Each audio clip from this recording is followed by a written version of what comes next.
ഇന്ന് നമ്മൾ സംസാരിക്കാൻ പോകുന്ന ബുക്കിന്റെ പേര് മാസ്റ്റർ യുവർ ഇമോഷൻസ് ആണ്. മാസ്റ്റർ യുവർ ഇമോഷൻസ് ഈ ബുക്ക് എഴുതിയിരിക്കുന്നത് തിബോ മ്യൂറീസ് എന്ന ഓഥർ ആണ്. ഈ ബുക്ക് എന്തിനെക്കുറിച്ചാണ് എന്ന് സിമ്പിളായി പറഞ്ഞാൽ, ഇത് നമ്മളുടെ മനസ്സിനെ കൺട്രോൾ ചെയ്യാൻ, നമ്മളുടെ ഉള്ളിലെ വികാരങ്ങളെ ബാലൻസായി കൈകാര്യം ചെയ്യാൻ സഹായിക്കുന്ന ഒരു മൈൻഡ് സെറ്റ് ബുക്കാണ്. ഇത് അറ്റോമിക് ഹാബിറ്റ്സ് പോലെയുള്ള ഹാബിറ്റ് ബുക്ക് അല്ല, മോട്ടിവേഷൻ ബുക്ക് കൂടിയല്ല.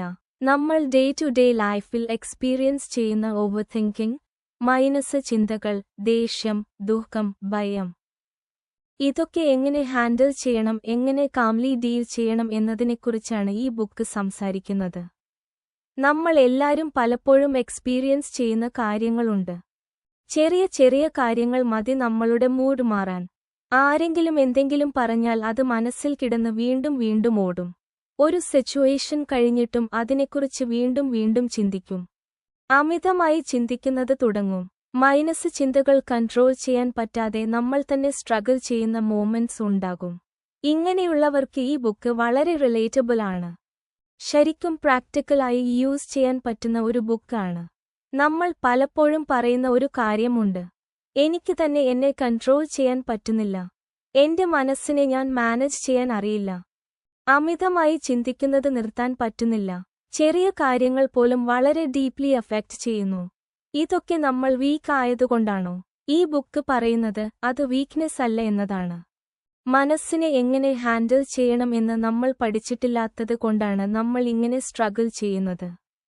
ഈ ബുക്കിലെ ഒരു മെയിൻ ഐഡിയ എന്താണെന്ന് പറഞ്ഞാൽ, നമ്മൾ ഫേസ് ചെയ്യുന്ന സിറ്റുവേഷൻ തന്നെയാണ് നമ്മളെ വിഷമിപ്പിക്കുന്നത് എന്നില്ല. ആ സിറ്റുവേഷനെക്കുറിച്ച് നമ്മൾ ചിന്തിക്കുന്ന തോട്ടാണ് നമ്മളെ വിഷമിപ്പിക്കുന്നത്. തോട്ട് മാറിയാൽ മനസ്സിലെ അവസ്ഥ മാറും. മനസ്സിലെ അവസ്ഥ മാറിയാൽ നമ്മളുടെ റിയാക്ഷൻ മാറും. റിയാക്ഷൻ മാറിയാൽ ലൈഫ് സ്ലോലി ചേഞ്ച് ആകാൻ തുടങ്ങും. ഈ ബുക്ക് നമ്മളെ പതിപ്പിക്കുന്നത് മനസ്സിലെ അവസ്ഥകളെ സപ്രസ് ചെയ്യാനല്ല, വന്നാൽ ഫൈറ്റ് ചെയ്യാനല്ല, അത് ഒബ്സർവ് ചെയ്യാൻ, അക്സെപ്റ്റ് ചെയ്യാൻ, അത് പാസ് ചെയ്തു പോകാൻ സ്പേസ് നൽകാനാണ്. ദുഃഖം വന്നാൽ നമ്മൾ ദുഃഖമുള്ള ആളാണെന്ന് അർത്ഥമല്ല. ദേഷ്യം വന്നാൽ നമ്മൾ ബാഡ് പേഴ്സൺ ആണെന്ന് അർത്ഥമല്ല. മനസ്സിലെ അവസ്ഥ ആകാശത്തിലെ മേഘം പോലെയാണ്. നമ്മൾ ആകാശം പോലെയാണ്. മേഘം വരും, മേഘം പോകും, ആകാശം അതുപോലെ തന്നെ ഉണ്ടാകും. ഈ പെർസ്പെക്റ്റീവ് മനസ്സിലായാൽ നമ്മൾ എക്സ്പീരിയൻസ് ചെയ്യുന്ന പല മെന്റൽ സ്ട്രഗിൾസിനും ഒരു ക്ലാരിറ്റി വരും. അമിതമായി ചിന്തിക്കുന്നത് കുറയാൻ തുടങ്ങും.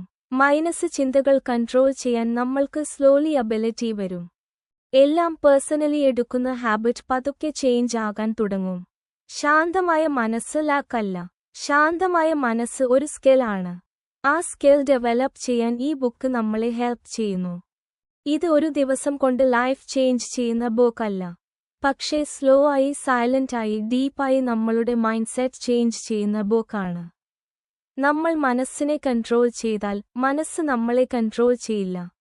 ഇതാണ് ഈ ബുക്കിന്റെ കോർ മെസ്സേജ്. ഇതുപോലെ സിമ്പിൾ ലാംഗ്വേജിൽ ഡീപ്പ് മീനിംഗ് ഉള്ള കൂടുതൽ നല്ല ബുക്സിന്റെ റിവ്യൂ നിങ്ങൾക്ക് കാണണമെന്നുണ്ടെങ്കിൽ ഈ ചാനൽ സബ്സ്ക്രൈബ് ചെയ്യുക. ബെൽ ഐക്കോൺ പ്രസ് ചെയ്യാൻ മറക്കരുത്.